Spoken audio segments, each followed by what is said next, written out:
오늘은 본문이 짧기 때문에요. 저랑 그냥 한 목소리로 같이 함께 봉독을 하시겠습니다.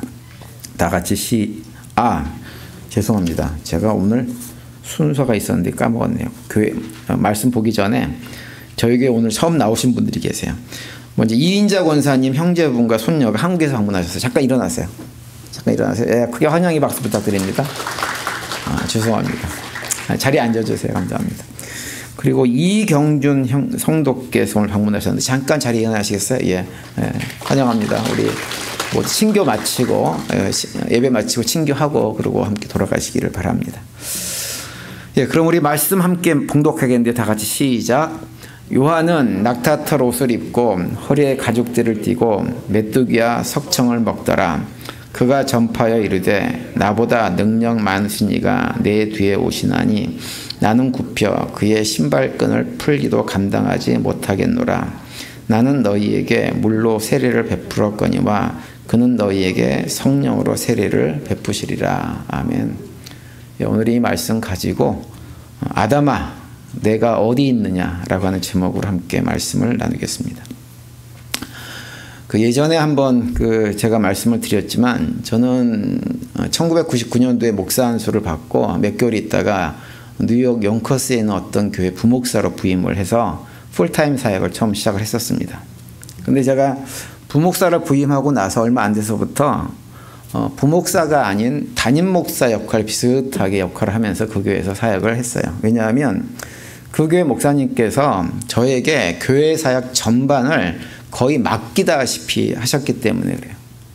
그래서 이제 주일날 이렇게 부목사인데도 불구하고 주일날 정기적으로 설교하게 하셨어요. 한 달에 한 번씩은. 그리고 수요 예배는 반씩 나와서 격주로 말씀 전하게 하시고 우리 새벽 예배는 그 교회는 일주일에 7일 내내 새벽 예배를 드리는 교회였는데요. 4일을 저한테 맡기시고 본인은 3일만 하셨어요. 뿐만 아니라 당회에서 뭔가를 결정하면 그 일을 제가 중심이 돼서 다 감당할 수 있도록 그렇게 하셨습니다. 사실 담임 목회자가요, 부목사한테 사역을 그렇게 맡기는 것이 거의 불가능합니다. 아무도 그렇게 맡기지 않습니다. 여러 가지 이유 때문에. 그런데 그 목사님은 그렇게 해주셨어요. 그래서 저는 지금 평생 목회를 하면서 그분을 잊지 못합니다. 그리고 늘 감사합니다. 그리고 저도 그분을 닮아서 목회를 해야 되겠다라는 생각을 참 많이 가지고 늘 목회를 합니다. 그런데 이제 제가 그렇게 교회 사역을 좀 주도적으로 하다 보니까 이제 어떤 일들이 좀 벌어졌냐면 자연스럽게 교회 성도들하고 개인적인 관계들, 교제들을 해야 될 일들이 좀 많아졌어요. 그런데 그렇게 교제들을 좀 하다가 한 시간이 좀 어느 정도 지나니까 성도들이 제가 편해져서 그런지 모르지만 어느 순간서부터 몇몇 교인들이 부목사인 제 입장에서는 상당히 부담스러운 환경들을 만들었습니다. 뭐냐면 교회에 대한 불만, 담임 목사님에 대한 불만을 저한테 얘기를 하기 시작하는 거예요. 당시 제가 그분들의 얘기를 들으면서 어떻게 이걸 반응해야 되는가라고 하는 것 때문에 상당히 고민을 많이 했고요. 저는 그 상황 자체를 굉장히 저한테는 위험하게 받아들였어요. 다행히 이제 제가 그때 그 당시에 제가 부목사로 부임한 지 얼마 안 됐기 때문에 교회 공동체 안에서 부교역자가 어떠한 역할을 감당해야 되는가라고 하는 어떤 책을 구입해 가지고 읽고 있었습니다. 그 책이 저한테 꽤 많은 도움을 줬어요. 그래서 성도들 중에서 저한테 와가지고 담임 목사님에 대해서 이런저런 얘기를 하고 교회에 대해서 이런저런 불만을 얘기하면 가급적이면 그런 자리는 피했습니다. 그리고 어쩔 수 없이 그런 자리에 있게 되는 경우가 있다고 하더라도 그냥 듣기만 했어요. 그리고 최선을 다해가지고 담임 목사님에 대해서는 조금의 부정적인 말도 하지 않으려고 애를 썼어요. 심지어 제가 어떤 얘기를 할 때 그 말의 뉘앙스에서 혹시라도 담임 목사님을 좀 디스하는 부정적으로 얘기하는 그런 표현들이 나오지 않기 위해서 최선을 다했습니다. 저의 그런 노력을 그 담임 목사님이 아셨는지 모르셨는지 모릅니다. 그런데 어쨌든 그런 노력 가운데 시간이 점점 지나갈수록 그 목사님께서 저한테 더 많은 일들을 맡겨주셨어요. 그래서 제가 그 교회를 사임하기 한 2년간은 정말로 제가 교회 사역 전체를 제가 다 주도해가지고 하다시피 다 했었습니다. 지금 생각해도 저는 그 목사님들 감사한 마음을 가지고 있어요. 그런데 이제 그때 그 책과 더불어서 또 저한테 굉장히 많이 도움을 주었던 것이 오늘 본문 말씀이에요. 특별히 오늘 본문에서 세례 요한이 했던 말씀을 제가 그때 깊이 묵상을 했어요. 그 말씀을 오늘 보면 7절입니다. 7절에 이렇게 돼 있죠. 그가 전파에 이르되 나보다 능력 많으신 이가 내 뒤에 오시나니 나는 굽혀 그의 신발끈을 풀기도 감당하지 못하겠노라. 이렇게 세례 요한이 고백을 합니다. 이것이 세례 요한이 예수님을 대했던 태도예요. 요한복음에 보면 세례 요한에 관한 이야기 하나가 소개됩니다. 요한복음 3장 26절 보면 이렇게 돼 있어요. 그들이 요한에게 가서 이르되 라삐여 선생님과 함께 요단강 저편에 있던 이 곧 선생님이 증언하시던 이가 세례를 베풀매 사람이 다 그에게로 가더이다. 이렇게 기록을 하고 있어요. 이 말씀은 세례 요한의 제자들이 자기 스승에게 와가지고 하는 얘기예요. 근데 한마디로 뭐냐면 세례 요한을 따르던 많은 사람들이 예수님을 따라서 다 그쪽으로 가버렸다고 불만을 제기한 거예요. 그러자 세례 요한이 29절과 30절에서 이렇게 반응합니다. 신부를 취하는 자는 신랑이나 서서 신랑의 음성을 듣는 친구가 크게 기뻐하나니 나는 이러한 기쁨으로 충만하였노라. 그는 흥하여야 하겠고 나는 쇠하여야 하리라 하니라. 이렇게 고백을 합니다. 여기서 그는 흥하여야 되겠다라고 할 때 그는 누군가요? 바로 예수님을 말씀하는 거예요. 세례 요한은 어떤 대답을 하냐면 결혼식장에서 신부를 취하는 것은 당연히 신랑 아니냐. 그렇기 때문에 그와 마찬가지로 예수님께서 사람들을 취하는 것 그거 지극히 당연하다고 하는 거예요. 그래서 예수님의 길잡이로는 자기가 쇠하는 것도 지극히 당연하고 신랑이신 예수님이 흥하는 것 지극히 당연하다고 얘기를 하는 거예요. 그러면서 하는 얘기가 뭐냐면 그 예수님이 흥하는 그 모습을 보는 것이 나에게 정말 커다란 기쁨이다. 이렇게 고백을 합니다. 우리가 살아가면서 많이 경험을 하지만 사람이든지 물건이든지요. 그 어떤 것이라도 있어야 할 자리에 있을 때 아름답고 귀하게 느껴집니다. 한국의 그 시인 가운데 정호승이라는 분이 계세요. 근데 그분이 쓴 책 가운데 어떤 책이 있냐면 내 인생이 힘이 되어준 한마디라고 하는 책이 있는데 그 책에 보면 어떤 말 한마디를 언급하고 있냐면 이런 말이에요. 밥알은 밥그릇에 있어야 아름답지 얼굴이나 옷에 붙어 있으면 추해 보인다. 이렇게 얘기를 하고 있어요. 우리가 너무나 잘 아는 내용이에요. 그죠? 밥알은 밥그릇에 있을 때 고기 있을 때 먹음직하고 보함직하고 이게 굉장히 좋게 보이는 거예요. 그런데 그게 여기 붙어 있다든지 딴 데 붙어 있으면 추하고 더럽게 보일 수밖에 없는 거죠. 그 얘기가 해주는 얘기가 뭡니까? 무엇이든지 있어야 할 그 자리에 있을 때 아름답다고 하는 거예요. 밥알만 그런 것이 아닙니다. 사람도 마찬가지예요. 사람도 자기가 있어야 할 자리에 있을 때 아름다운 거예요. 로마서 12장에 보면 어떤 얘기를 하고 있냐면 우리에게 마땅히 생각할 그 이상의 생각을 하지 말아라 이렇게 말씀합니다.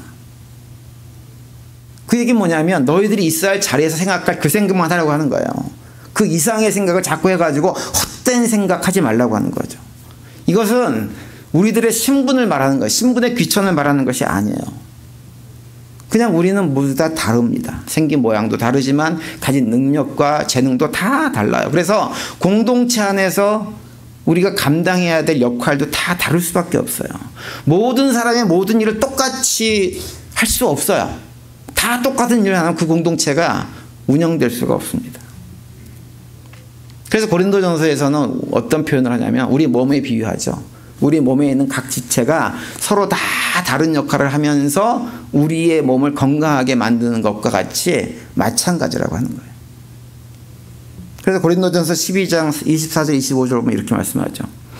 우리의 아름다운 지체는 그럴 필요가 없느니라. 오직 하나님의 몸을 고르게 하여 부족한 지체에게 귀중함을 더하사 몸 가운데 분쟁이 없고 오직 여러 지체가 서로 같이 돌보게 하셨느니라. 서로 다른 지체가 다른 사람의 연약함을 다른 지체의 연약함을 채워주면서 서로 돌보면서 아름다운 지체를 만들어 가는 것이라고 하는 거예요. 그러니까 다시 말해서 공동체 식구들이, 공동체 하나님 백성들이 자기가 있어야 할 자리, 그곳에서 자기 역할을 하면서 열심히 맡겨진 사명을 감당할 때 그 공동체는 아름다운 공동체, 복된 공동체가 되는 것이라고 하는 거죠. 그렇기 때문에 다른 사람들이 하는 사역에 대해서 쓸데없이 간섭하고 얘기하고 그러지 말라고 하는 거예요. 또는 뭐 다른 지체가 하는 역할 부러워해가지고 나도 저 역할을 하고 싶은데 이러지 말라고 하는 거예요. 교회 공동체 안에서 모든 사람들이 다 장로할 수 없습니다. 모든 사람들이 권사할 수 없습니다. 모든 사람들이 안수집사할 수 없어요. 각 모든 직분은 하나님께서 부르셔가지고 세우시면 감당하는 거예요. 근데 안 부를 수도 있어요. 그렇다고 해서 그런 직분자가 아니라고 해가지고는 가치 없고 의미 없느냐, 그건 아니에요. 모두가 귀합니다. 보이는 직분이든지 보이지 않는 직분이든지 모든 직분이 귀하고 모든 직분이 귀하기 때문에 자기 자리에서 자기 역할을 감당할 때 교회 공동체는 아름답게 세워지는 것입니다. 우리 한국말에 아름답다라고 하는 말에서 그 말은 아름이라고 하는 단어와 답다라고 하는 말의 합성어라고 해요. 근데 이 아름이라고 하는 말의 의미는 뭐냐면 조화롭다, 균형 잡혀있다, 완전하다, 이런 의미를 가지고 있어요. 그래서 아름답다라고 하는 말은 본래의 의미는 뭐냐면 조화롭고 균형이 잡혀있는 상태를 표현할 때 아름답다, 그렇게 얘기하는 거예요. 그런데 이 아름답다에서 아름이라고 하는 표현이 그런 의미뿐만 아니라 우리 고대 한국어를 찾아보면 나라고 하는 의미를 가지고 있대. 나 자신. 그래서 아름답다라고 하는 말이 어떤 의미냐면 나답다라고 하는 말이 나답다. 그러니까 나다운 것이 뭐예요? 아름다운 거예요. 근데 나답다고 하는 것은 달리 얘기하면 어떤 의미냐면 내가 있어야 할 그 자리에 있는 상태가 뭐예요? 아름다운 상태라고 하는 거예요. 다 연결되어집니다.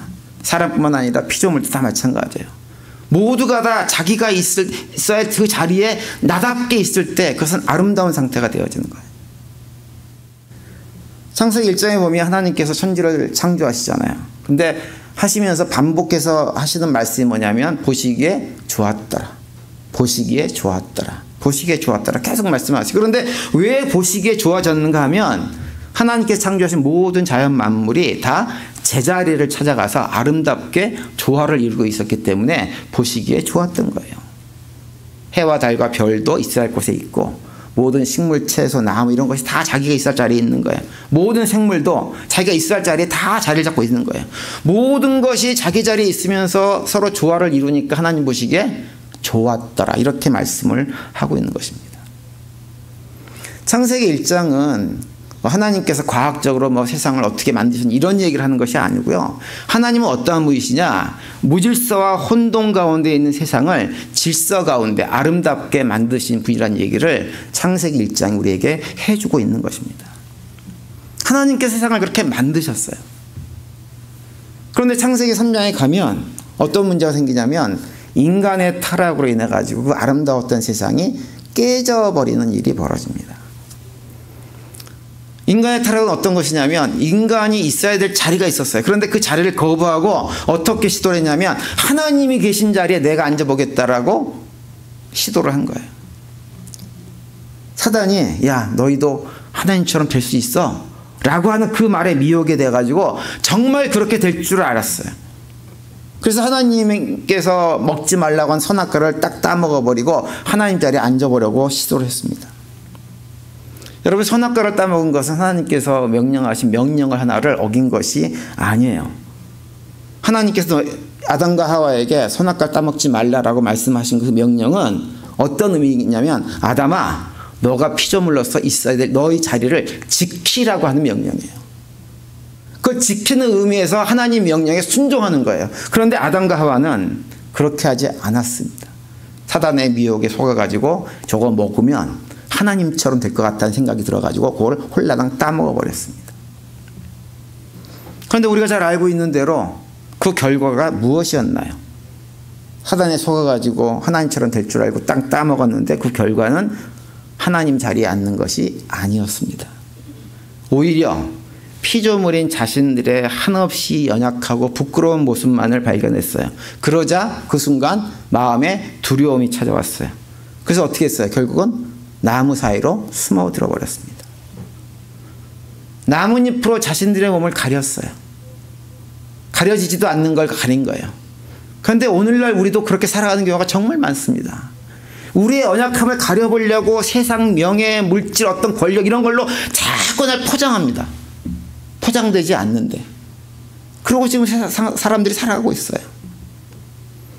아담이 자신을 감추고 가리고 나무 사이에 숨어 있을 때 하나님이 아담을 찾아오셔가지고 묻습니다. 아담아, 내가 지금 어디 있느냐? 창세기 3장 9절에 보면 그 말씀이 나오죠. 여호와 하나님이 아담을 부르시며 그에게 이르시되 내가 어디 있느냐? 이렇게 말씀합니다. 이 질문은 그냥 나무 사이에 숨어 있는 아담이 어디 있는지 몰라가지고 찾으시기 위해서 물어보시는 말씀이 아니에요. 하나님 모를 수가 없죠. 다 아시죠. 이 질문은 어떤 의미냐면 자기가 마땅히 있어야 될 그 자리를 벗어나 버린 아담에게 왜 있어야 될 그 자리를 벗어나서 지금 어디에 너가 가 있느냐라고 아담에게 묻고 계시는 거예요. 아담의 이런 행위들에 대해서 로마서 5장 12절에 보면 이렇게 우리에게 말씀을 해주고 있습니다. 이러므로 한 사람으로 말미암아 죄가 세상에 들어오고 죄로 말미암아 사망이 만나니 이와 같이 모든 사람이 죄를 지었으므로 사망이 모든 사람에게 이르렀느니라 이렇게 말씀합니다. 아담 한 사람으로 해서 뭐가 왔다는 거예요? 죄가 들어왔어요. 죄가. 그리고 죄가 들어와가지고 그 죄가 모든 사람에게 전이 되었다고 하는 것입니다. 이 로마서 말씀은 성경에서 말하는 죄가 무엇인지 아담이 행했던 그 원죄의 성격과 본질이 무엇인지를 명확하게 보여주고 있는 거예요. 죄란 무엇이냐? 피조물인 아담이 그가 있어야 될 자리를 거부하고 스스로 하나님 자리에 앉아서 하나님 행세를 하려고 했던 것, 그것이 죄라고 하는 거예요. 다시 말하면 피조물은 피조물로서의 자리가 있어요. 그런데 그 자리를 인정하지 않고 하나님의 자리를 꿰차려고 했던 거죠. 그래서 성경을 읽어보면 이런 우리 인간들이 행하는 죄의 어떤 습성들에 대해서 크게 세 가지로 설명을 해줍니다. 다 설명할 수는 없고 한 가지만 예를 들면 어떤 것이냐면 바로 자기 생각, 자기 경험, 자기 지식을 어떻게 하냐면 절대 기준과 법으로 삼고 살아가는 거예요. 그래서 자기 경험과 지식과 생각을 근거로 해가지고 선악을 구분합니다. 그 기준으로 사람들을 판단하고 정죄합니다. 좋은 사람, 나쁜 사람, 이 사람은 상대할 가치가 있는 사람, 이 사람은 상대할 가치가 없는 사람, 심지어는 이 사람은 죽어도 될 사람, 이 사람은 살려야 될 사람을 인간 스스로 자기 법으로 다 규정하고 살아갑니다. 마치 자기는 아무런 흠도 허물도 없어가지고 온전히 선해서 사람들을 그렇게 평가할 수 있는 자격이라도 있는 것처럼 내 눈은 정확해서 난 사람 정확하게 볼 줄 알아. 그러면서 사람들을 함부로 판단하고 평가하고 그런 주장들을 하면서 살아가요. 겉으로 말은 안 해도 우리 마음속에 다 그런 생각을 포기하지 않고 살아갑니다. 그런데 성경은 뭐라고 말씀하시냐면 그것이 바로 죄의 본질이라고 말씀을 하는 거예요. 여러분, 왜 그것이 죄의 본질일까요? 그것이 죄의 본질인 이유는 그런 판단을 하실 수 있는 분은 온전히 선하신, 완전하신 하나님만이 하실 수 있는 것이기 때문에 그런 거예요. 마태복음 10장 18절에 보시면 이런 말씀이 있어요. 예수께서 이르시되 내가 어찌하여 나를 선하다 일컫느냐? 하나님 한 분 외에는 선한 이가 없느니라. 예수님께서 이렇게 말씀합니다. 어떤 사람이 예수님께 찾아와가지고 선하신 선생님 이렇게 부르면서 자신의 문제를 얘기해서 그 문제를 해결해달라고 요구합니다. 그랬더니 예수님께 반응이 뭐냐면 왜 나를 너가 선하다고 부르느냐 대답하신 거예요. 이 말씀은 예수님 말씀이 오직 하나님만 선하다라고 하는 것을 강조하는 말씀이기도 하지만 동시에 자기를 선하다고 부르는 그 사람을 향해서 뭐라고 얘기하냐면 당신이 무슨 자격이 있어서 나를 선하다 그렇지 않다라고 함부로 판단하느냐라고 그에게 질책하시는 말씀이에요. 그러면서 하시는 말씀이 뭐냐면 하나님 한 분 외에는 온전히 선하신 분이 없기 때문에 아무도 무엇이 선하다 악하다를 말할 수 없다고 하는 것입니다.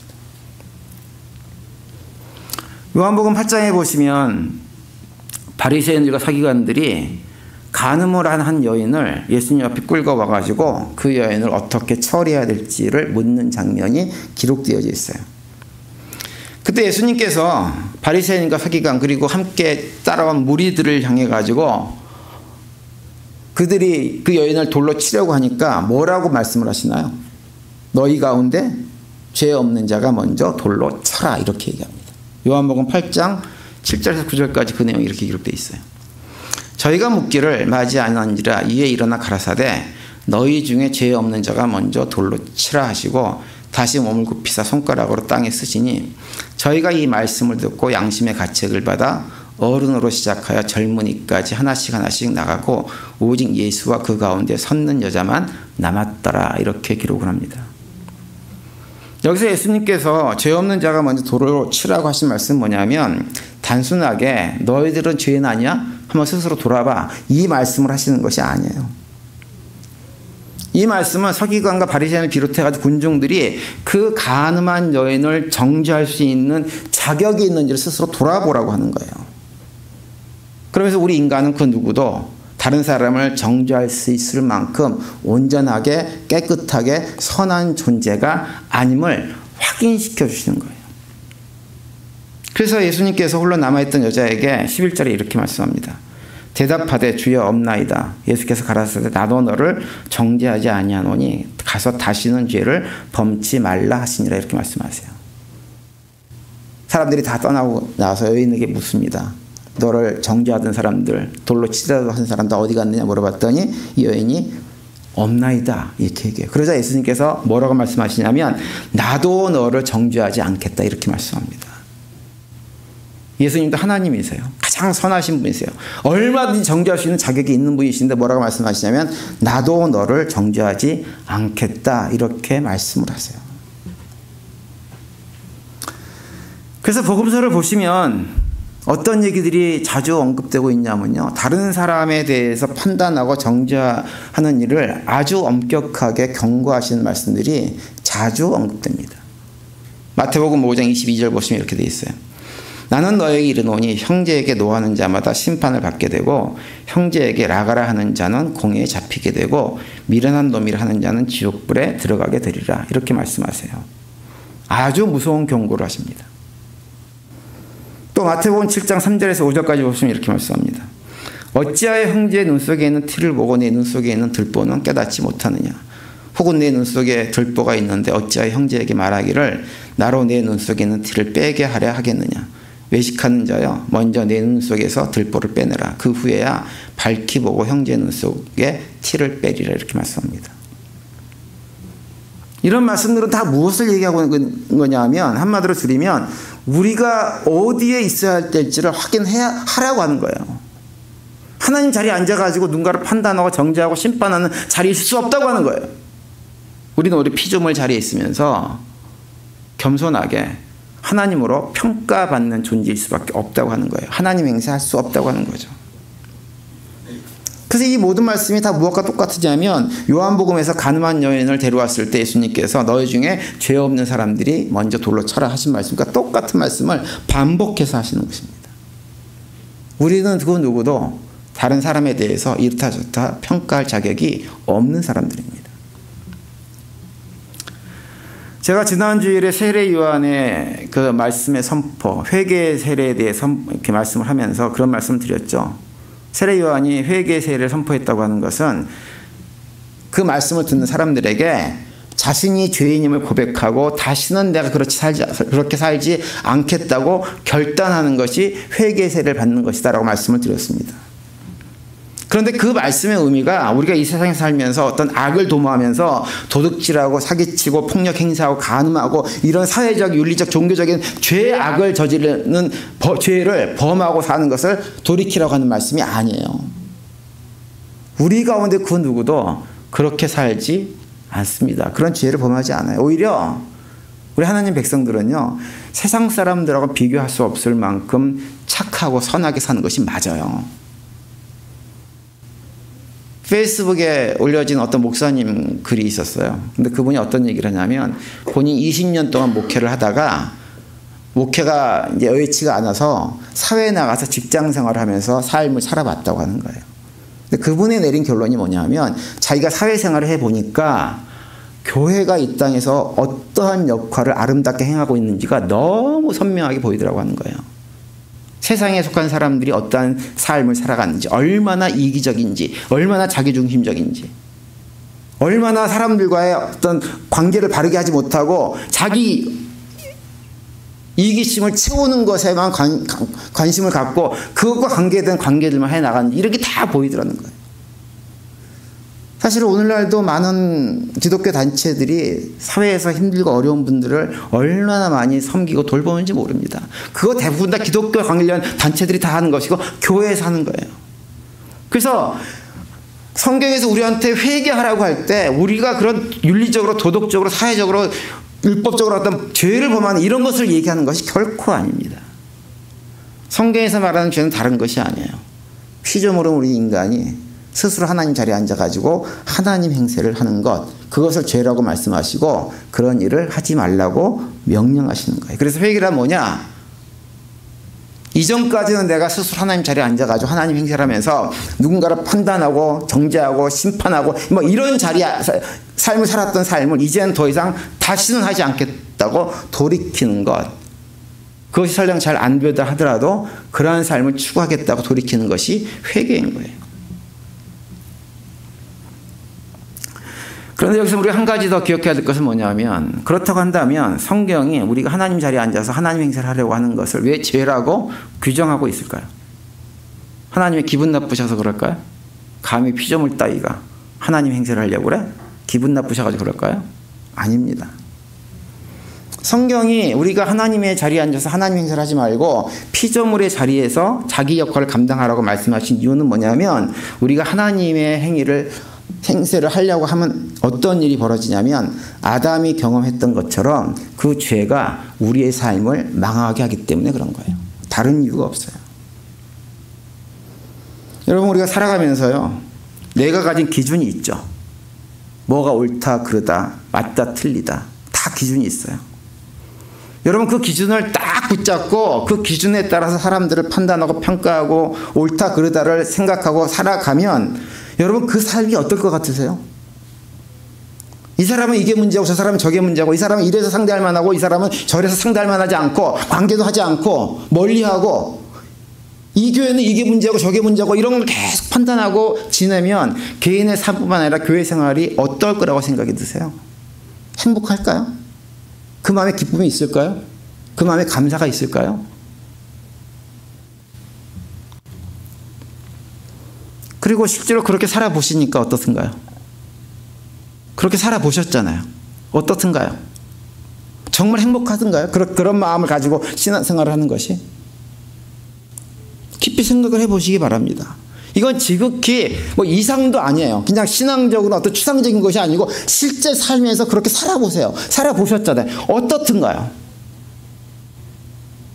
반대로 나 자신도 이런저런 약점과 허물을 가지고 있는 피조물에 불과한 존재인 것을 인정하고 피조물의 자리에 있어가지고 나와 똑같은 피조물에 불과한, 그래서 연약하고 문제가 많은 내 주변의 이웃들, 형제 자매들을 바라보면서 그냥 피차 불쌍하게 여기고 하나님께서 나에게 주신 작은 은사를 가지고 그의 부족함을 채우고 함께하고 서로 섬기고 나누고 이렇게 살아가는 삶을 살면 여러분, 그 삶은 어떨 거라고 생각하세요?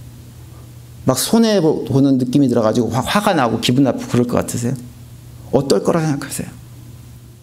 그렇게 살아보신 분도 계시죠?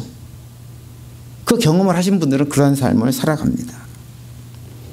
우리가 현실적으로 생각해야 돼요. 어떠한 삶이 내 삶을 정말 복되게 만들어주는가, 행복하게 만들어주는가. 하나님은 우리가 이 땅에 살면서요, 복된 삶을 살아가기를 원하십니다. 그 자리를 우리 인도하기를 원하세요. 창세기 2장에 보면 하나님께서 아담에게 화와를 만들어준 장면이 나오죠. 2장 20절에 이렇게 기록합니다. 아담이 모든 육축과 공중의 새와 들의 모든 짐승에게 이름을 주니라. 아담이 돕는 배필이 없으므로, 이렇게 말씀하고 있어요. 하나님 보시기에 아담에게 돕는 배필이 없어서 너무 힘든 거예요. 왜냐하면 피조물로서 감당해야 될 사역들이 너무 많아요. 혼자서 감당이 안 돼요. 돕는 배필이 없어. 그래서 하나님께서 돕는 배필을 누굴 만들어줬어요? 하와를 만들어준 거예요. 근데 이것은 여자들이 남자의 돕는 배필이라고 표현이 아니에요. 남자는 여자에게, 여자는 남자에게, 나는 너에게, 너는 나에게 피차가 된 뭐예요? 돕는 배필로 살아가라고 하는 거예요. 그렇게 우리가 만들어졌다고 하는 거죠. 피조물인 우리들은 그렇게 서로 돕는 배필로 살아가야만 어떤 관계가 되어지냐, 공동체를 만들 수 있느냐, 복되고 즐겁고 행복한 공동체를 만들 수가 있는 거예요. 그런데 우리가 그걸 버리고 스스로 하나님 자리에 올라가가지고 하나님 행세를 하려는 순간 우리의 복된 삶은 사라질 수밖에 없게 되어집니다. 피조물의 자리를 기억하고 하나님께서 맡겨주신 작은 역할이지만 거기에 순종하고 최선을 다하면서 서로를 도우며 살아갈 때 우리의 삶은 진짜 복된 삶의 길로 나갈 수가 있는 것입니다. 오늘 본문 마지막 8절에 보시면 이렇게 말씀합니다. 나는 너희에게 물로 세례를 베풀었거니와 그는 너희에게 성령으로 세례를 베푸시리라. 이렇게 세례 요한이 고백을 합니다. 자기는 물로 세례를 그런 존재에 불과하지만 예수님은 성령으로 세례를 베푸시는 분이라고 말씀을 하는 거예요. 이 세례 요한의 고백은 어떤 고백이냐면 예수님과 나는 기본적으로 근본적으로 차원이 다르다라고 하는 거예요. 자신은 기껏해야 세상의 물이라는 수단을 통해 가지고 형식적이고 상식적인 죄사함의 의식을 행할 수밖에 없는 그런 존재이지만 예수님은 그런 분이 아니라고 하는 거예요. 예수님이 오시면 성령 하나님을 우리에게 부어주실 수 있을 만큼 그분은 하나님이라고 하는 것입니다. 그래서 그 성령 하나님을 우리에게 부어주시면 형식적이고 상식적인 차원에서가 아니라 실제적으로 우리의 삶이 변화되는 것을 경험하게 만들어주시는 분이 누구냐? 바로 예수님이라고 하는 거예요.